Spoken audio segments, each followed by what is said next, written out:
Hello, my dear students. Again, very welcome to all of you in your online पाठशाला and you are in physics class. हम बात कर रहे हैं different properties of light की, जिसमें रिफ्रैक्शन बहुत ज़्यादा इंपॉर्टेंट प्रॉपर्टी है. When light transmits from one medium to another medium, it gets deviate from its path. This phenomena of light is called refraction. इसे हम रिफ्रैक्शन कहेंगे. अपने पाथ से वो डेविएट हो जाती है. और रिफ्रैक्शन के सारे कॉन्सेप्ट हम इन वीडियोस में देखने वाले हैं. हम बात करेंगे स्नेल्स लॉ की, हम बात करेंगे अपेरेंट डेप्थ की, हम बात करेंगे अपेरेंट हाइट की, हम लेंस की बात करेंगे, रिफ्रैक्शन बाय कर्व्ड सरफेस की बात करेंगे. और सारे कॉन्सेप्ट रिफ्रैक्शन से रिलेटेड सारे कॉन्सेप्ट एनसीईआरटी के सारे न्यूमेरिकल, प्रीवियस ईयर जेई और नीट में जितने भी रिफ्रैक्शन से रिलेटेड जो भी न्यूमेरिकल आए, सबका डिस्कशन वन बाय वन करने वाले हैं. तो आपको वीडियो मिस नहीं करना है, सारे वीडियो ध्यान से समझना है. तो हम स्टार्ट कर रहे हैं रिफ्रैक्शन. हेलो बच्चों, कैसे आप सभी. हम बात कर रहे हैं डिफरेंट प्रॉपर्टीज़ ऑफ लाइट की. लाइट की डिफरेंट प्रॉपर्टीज़ में हम देख रहे हैं refraction of light. Refraction of light का मतलब होता है जब लाइट एक मीडियम से दूसरे मीडियम में ट्रांसमिट होती है तो अपने पाथ से डेविएट हो जाती है. And this concept of this phenomena of light is called refraction. जैसे हमने यहाँ पर एक मीडियम कंसिडर किया है, मीडियम 1. ओके, इसको हमने लिखा है medium 1. It is the medium 1. Okay, और ये है मीडियम 2. Okay, medium 2. जब एक मीडियम से दूसरे मीडियम में लाइट ट्रांसमिट हो रही है, it is incident ray and it is refracted रे. ये हमारे पास रिफ्रैक्टेड रे. नॉर्मल के साथ में एंगल जो इंसिडेंट रे बनाती है वो है एंगल ऑफ इंसिडेंस. तो यहाँ पर आई जो है वो है एंगल ऑफ इंसिडेंट. ओके, और आर यहाँ पर है angle of reflection, angle of refraction. Okay, it is not reflection, it is refraction. तो यहाँ पर I is not equal to R. दोनों इक्वल नहीं होते हैं, वो चेंज होते हैं.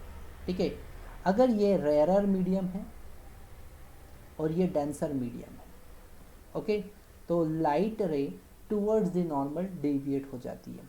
और अपोजिट अगर है डेंसर टू रेयर, जब लाइट ट्रांसमिट होती है तो away from the normal deviate हो जाती है. तो ये कॉन्सेप्ट हम लिख लेते हैं. When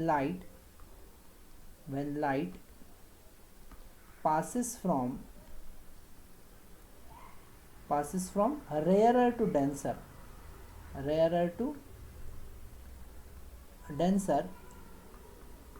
it moves towards the normal.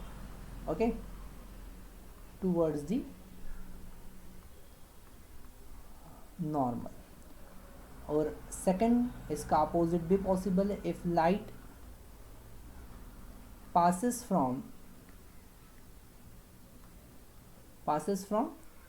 denser to rarer,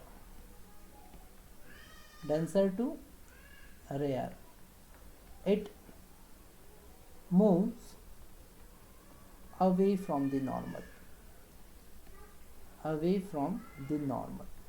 okay.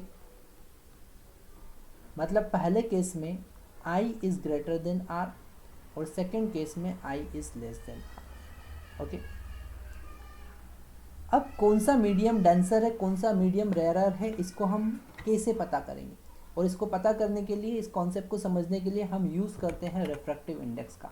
तो नेक्स्ट कॉन्सेप्ट है refractive index. Okay, refractive index क्या होता है. उस रिफ्रैक्टिव इंडेक्स के कॉन्सेप्ट से हम पता करेंगे कि कौन सा मीडियम रेयरर है, कौन सा मीडियम डेंसर. ओके, तो नेक्स्ट हम बात कर रहे हैं रिफ्रैक्टिव इंडेक्स की. ठीक है, what is meaning of refractive index.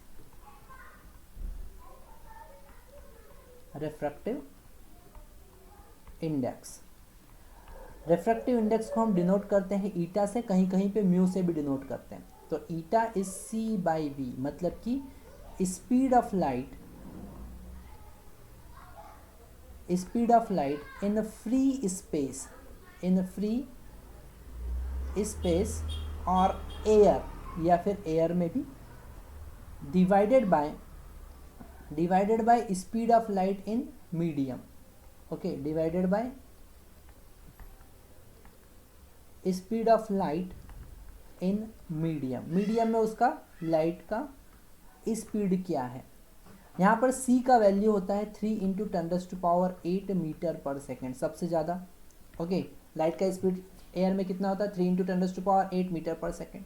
Okay, और इन दोनों के रेशो, जब कभी किसी डेंसर मीडियम में लाइट ट्रांसमिट होती है तो उसकी स्पीड डिक्रीज हो जाती है। सबसे ज़्यादा एयर या फ्री स्पेस या वैक्यूम में ही होती है। अगर लाइट किसी दूसरे मीडियम में ट्रांसमिट होती है, जैसे वाटर में हम उसकी स्पीड की बात करें तो डिक्रीज हो जाएगी। ग्लास स्लैब में हम बात करें, डायमंड में बात करें, तो यहाँ पर रिफ्रैक्टिव इंडेक्स के कुछ एग्जाम्पल हमारे पास में है। इस रिफ्रैक्टिव इंडेक्स, पहले हम देख लेते हैं इसकी और कुछ छोटे छोटे कॉन्सेप्ट। इस रिफ्रैक्टिव इंडेक्स का वैल्यू हमेशा ग्रेटर आर इक्वल टू 1 होता है, कभी भी इसका वैल्यू लेस देन 1 नहीं होगा। एब्सोल्यूट रिफ्रैक्टिव इंडेक्स मतलब उस मीडियम का एब्सोल्यूट रिफ्रैक्टिव इंडेक्स। ओके, तो यहाँ पर ये रिफ्रैक्टिव इंडेक्स का वैल्यू हमेशा ग्रेटर आर इक्वल टू 1 होगा। ठीक है, दूसरी बात अगर हम देखें, it is speed, ratio of two speed, so it is unitless, it is unitless and dimensionless quantity. Dimensionless, ये यूनिटलेस है और डायमेंशनलेस है, इसका कोई यूनिट नहीं होता है। हम कुछ एग्जांपल देखते हैं। अगर हम एयर की बात करें तो उसका रिफ्रैक्टिव इंडेक्स हमने देखा 1 होता है। अगर हम वाटर की बात करें तो उसका रिफ्रैक्टिव इंडेक्स होता है हमारे पास में 4/3। 4/3 मतलब 1.33, यूनिटलेस पैरामीटर है। अगर हम ग्लास की बात करें तो उसका रिफ्रैक्टिव इंडेक्स 3/2 होगा, मतलब 1.5 होगा। तो ये अलग अलग मीडियम के रिफ्रैक्टिव इंडेक्स अलग अलग होते हैं, उस पर उस मीडियम में लाइट की स्पीड डिपेंड करती है। ओके, और इसी पे हम एंगल ऑफ रिफ्रैक्शन और एंगल ऑफ इंसिडेंट के बीच में रिलेशन भी फाइंड करेंगे। पर उससे पहले हम कुछ और कॉन्सेप्ट देख लेते हैं। अगर हमको स्पीड फाइंड करना है लाइट की इन वाटर, ठीक है, हम दो केस देखते हैं, नेक्स्ट स्लाइड पे देखते हैं। फर्स्ट केस हम देख रहे हैं speed of light in water. अगर वाटर में लाइट का स्पीड देखना है तो अभी हमने देखा eta is equal to c/v, मतलब v इज इक्वल टू c/ईटा। मतलब अगर हमने 3 × 10⁸, c का वैल्यू कितना होता है 3 × 10⁸ को अगर ईटा से डिवाइड कर दिया तो हमको स्पीड पता चल जाएगा। तो वही हम देखने वाले हैं। ठीक है, ईटा ऑफ वाटर, वाटर का ईटा हमको पता है, इट इज़ 4/3। वाटर का ईटा 4/3 होता है, मतलब speed of light in the water is equal to 3 × 10⁸ divided by 4/3, so it will be 9/8 × 10⁸। इसे और आगे सॉल्व करेंगे तो हमको मिलेगा 2.25 × 10⁸ मीटर पर सेकेंड। मतलब जैसे ही लाइट डेंसर मीडियम में ट्रांसमिट होती है उसकी स्पीड डिक्रीज हो जाती है, उसकी वेवलेंथ भी डिक्रीज होगी, फ्रिक्वेंसी कांस्टेंट रहेगी, है ना। रिफ्रैक्शन के कॉन्सेप्ट में फ्रिक्वेंसी क्या होता है, कांस्टेंट होता है। तो ये कुछ कॉन्सेप्ट और हमको भी लिखना है, पर उससे पहले हम एक और कॉन्सेप्ट छोटा सा देख लेते हैं। What is the speed of light in glass. Okay, तो हम देख रहे हैं second concept, speed of light in glass. Glass में लाइट का स्पीड क्या होगा। तो ईटा ऑफ ग्लास हमको पता है, ग्लास का ईटा कितना होता है 3/2। तो velocity of light in glass is equal to 3 × 10⁸ divided by 3/2। ये 3 से 3 यहाँ कैंसिल हो रहा है और 2 × 10⁸ मीटर पर सेकेंड हमको मिलता है। ठीक है, मतलब कि यहाँ पर ग्लास का रिफ्रैक्टिव इंडेक्स वाटर के रिफ्रैक्टिव इंडेक्स से ज़्यादा है तो उसकी स्पीड और डिक्रीज हो जाएगी। ओके, जैसे जैसे मीडियम डेंसर हो जाएगा। अब डेंसर का मतलब मास अपॉन वॉल्यूम नहीं, डेंसिटी का मतलब वो वाला डेंसिटी यहाँ, it is called optical density, इसको हम कहेंगे ऑप्टिकल डेंसिटी। ये रिफ्रैक्टिव इंडेक्स क्या होता है, हमने रिफ्रैक्टिव इंडेक्स के कॉन्सेप्ट को देख लिया है। अब हम बात करते हैं relative refractive index. Relative refractive index का कॉन्सेप्ट भी बहुत ज़्यादा इंपॉर्टेंट है। क्योंकि हम जितने भी फार्मूले डिराइव करेंगे आगे जाके, जितने भी फार्मूले हम देखेंगे, अपरेंट डेप्थ का फार्मूला हम देखेंगे, हम फोकल लेंथ का फार्मूला देखेंगे, लेंस के लिए फोकल लेंथ का फार्मूला, मतलब कि लेंस मेकर फार्मूले में भी हम रिलेटिव रिफ्रैक्टिव इंडेक्स के कॉन्सेप्ट को यूज़ करते हैं। तो हम देख रहे हैं relative refractive index. Okay, relative refractive index. Relative refractive index का मतलब क्या है, जैसे हमने लिखा 𝜼2 विथ रिस्पेक्ट टू 1, है ना, या फिर हमने डायरेक्ट लिख दिया 𝜼2 1। इसका मतलब है ईटा 2 डिवाइडेड बाई ईटा 1, मतलब कि refractive index of medium 2 with respect to 1। Okay, क्या लिखेंगे इसको हम? Refractive index of medium 2 with respect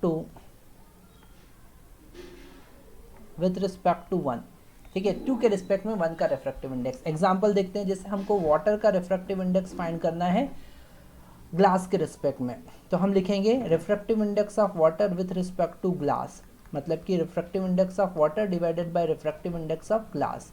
okay, तो वाटर का रिफ्रैक्टिव इंडेक्स कितना होता है? 4/3। ग्लास का रिफ्रैक्टिव इंडेक्स 3/2, तो यहाँ पे हमको मिलता है 8/9। ओके, तो हम इस कॉन्सेप्ट की हेल्प से रिलेटिव रिफ्रैक्टिव इंडेक्स के कॉन्सेप्ट को भी समझ सकते हैं। कुछ स्पेशल केसेस देखते हैं।